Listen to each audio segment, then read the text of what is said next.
Le mvet, instrument de musique traditionnelle africaine, en raison de sa grande symbolique, est au centre de l'ouvrage Culture et développement. Le mvet à l'épreuve des industries culturelles et créatives. En plus de 150 pages, Narcisse Fomekong aborde dans cette production les difficultés de pérennisation de cet instrument qu'il considère comme le chef-d'œuvre de l'oralité africaine.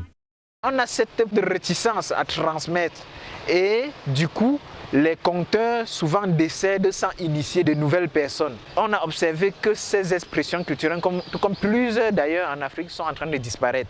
Donc le projet aussi vise à proposer un modèle de valorisation et de sauvegarde du patrimoine culturel immatériel mvet. L'ouvrage est dédicacé le 12 décembre 2022 à l'Alliance franco-camerounaise de Tchang est en réalité le fruit des efforts d'un dépassement de frontières. Je suis particulièrement animé par la construction des identités transfrontalières, par le dépassement des clans ethniques, par le dépassement de ces frontières préétablies, souvent par des personnes externes à nos réalités. Donc c'était un défi pour moi de pouvoir démontrer qu'on peut être d'une aire géographique précise, mais travailler sur les objets culturels d'une autre aire géographique. L'objet culturel ou le fait culturel est un outil par nature neutre que peut s'approprier un japonais, un chinois, un français, un canadien ou un africain.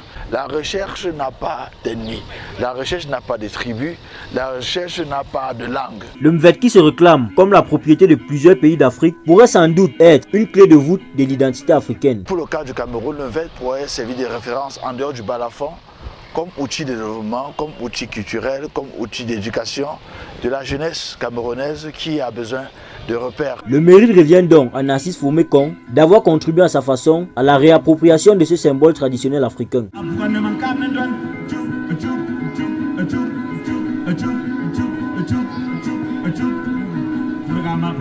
Mini